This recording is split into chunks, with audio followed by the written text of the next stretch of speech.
Welcome back to TYT Sports. Jason and JR here with you. The title of this clip is Bill Belichick is a genius. And I had to bring on JR Jackson for this because he is our senior NFL Patriots conspiracy correspondent. And he will be discussing in lengths as to why this could be how much of a genius conspiratorial? He is. Is that a word? Conspiratorial? Are you calling me my position? Conspirator. I like that much better. Yes. Okay. Conspirator. Yeah, I wasn't sure if you're talking about me or the nature of the conspiracy. Right, of course. Well, in general. I wasn't listening to you is the bottom line. Sorry. It wasn't meant to sound like an asshole. I was just... It's good. It's good. We're going to one shot, and now JR's off the clip. I'm just kidding. JR, of course, is on, as always, for NFL Talking. We are in the midst of free agency and trades. The draft's coming up. But Bill Belichick of the New England Patriots made a tremendously good move for the Patriots, which is something we probably have said 10 times over the last 10 years. But according to ESPN, Patriots have traded Pro Bowl defensive end Chandler Jones to the Arizona Cardinals for guard Jonathan Cooper and a second-round draft pick. They also picked up Chris Long to boost the offensive line, which was depleted pretty much last year, even though they still made a run in the playoffs or got knocked out eventually in the AFC Championship game, which we've seen not them get knocked out, but Belichick gets this team back to the AFC Championship game more than the Cavs. Well, I mean, made and the that was finals. the thing. I mean, think about what we saw in that game. Tom Brady had no pressure. chance. Yeah. I mean, it was one few times when you see him rattled. I mean, Right. Who does not get rattled when you're constantly getting pressured? You can make the argument, too, that they had no business even winning the Chiefs game Right. if Andy Reid knew how to work a clock. Yeah. But you can go check out Ben Mank's rants about that one if you'd like. But so Jones, what's amazing about this deal is that Chandler Jones, a tremendous defensive player, was at the end of his rookie contract, which means he would have probably opted out next season anyway. And, I mean, this is a guy that was costing him minimal dollars that would have turned into probably too many dollars to even keep. So he basically flipped a guy that wasn't going to be on the team in about 12 to 14 months anyway. A guy who did have synthetic marijuana problems or charges that were brought up that caused probably some distress to Bill Belichick. Alleged. Anyway. Alleged. Not just blaming the guy. Look at this guy. But again, I look at this and I go, my God, everything that Bill Belichick touches as a GM seems to always work out for the Patriots, and it's how does this keep happening? It's not like Bill Belichick has any access, or maybe you have information, to information that we don't have or other GMs and coaches don't have. Well, Bill Belichick has a gene, and it's the I don't give a fuck gene. So, I mean, we always talk about loyalties, right? And we only talk about it when it comes to players. We don't talk about it when it comes to coaches or GMs. Because it's a business.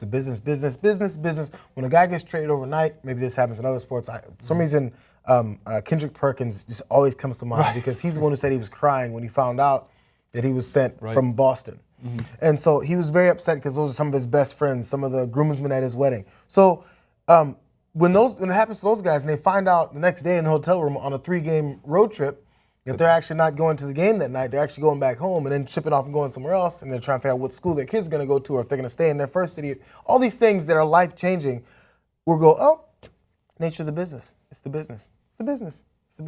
But Bill Belichick has the gene of like, hey, what's best for me? Which he should because that's his job, right? He's the GM. So he's not supposed to care about the actual players.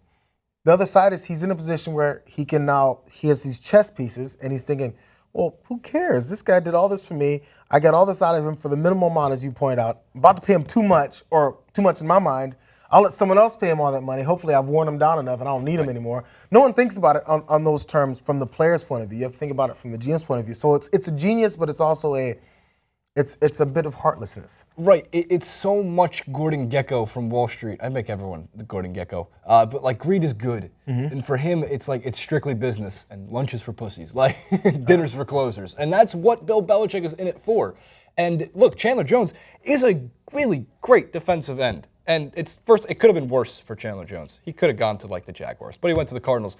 And of course, Bill Belichick pulls another Bill Belichick move, and there was a rumored trade that fell through, and then the Patriots, in Patriots fashion, scoop up Martellus Bennett from the Chicago Bears, which gives Brady another weapon of sorts. And a guy like Martellus Bennett at least has a skill set that coming into the Patriots is someone I guess would be better than whoever they're going to start in the third string. The third string wide receiver who we've never heard of, who's going to finish with 800 yards and 8 touchdowns next year. So then he puts himself in another position. I think maybe I was even going to mention Tom Brady, the potential loyalty for Tom Brady. that Bill Belichick might have because he's the guy who's kind of been his guy the whole time. So, even I guess strengthening his offense that didn't look that great. I mean, you give Brady another weapon, even though you had the little weaknesses in the offensive line. This is helping your boy. This is helping the one guy that you actually care about. That you actually go, hey, this is a human being in front of me on my team, not just a pawn, a piece in my puzzle. Again, which he's supposed to because that's his job. Right. So it's not a fault. It's just people like this about him. He cares so little about anyone else that he's like, I'm going to do whatever I can to win, and then whatever I have to do to make that happen. It's fine. It's actually pretty smart, but it's if you don't have to think about it, anyone else, you do it even better. This is the calmest I've seen you talk about the Patriots. Very proud of you. Look at this, man. He's being as objective as he can without flipping the desk over. Even though we got Jacory over here, who's a diehard Pats fan. It's a good day for Jacory, by the way. We've talked about the Celtics and the Patriots. Yeah. But I wanted to add that they got Gronk.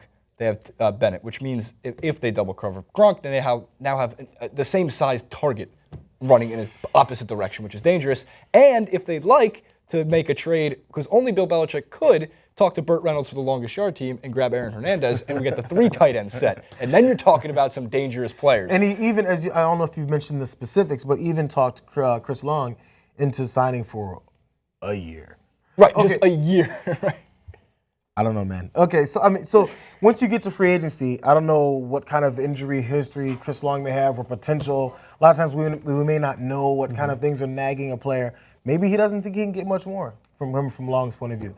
Maybe, or then again, I'm going to make another basketball reference. When the Lakers were killing and winning multiple championships in a row, they didn't have to really worry about it. They had their core of players, Kobe, Shaq, Kobe, and then anybody we need is going to come to L.A. It's okay. True. So there's a bit of a luxury. It's we win enough, and we're in a big enough city that people are going to come. And L.A. was even better because, and you're in L.A., at least you have to somewhat convince someone to come to Boston. Be like, oh, you don't have to be here for a few months a year. Right.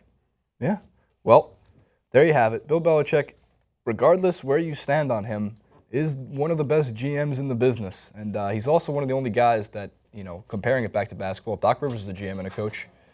Chip Kelly is a failed GM and a somewhat decent coach, we think.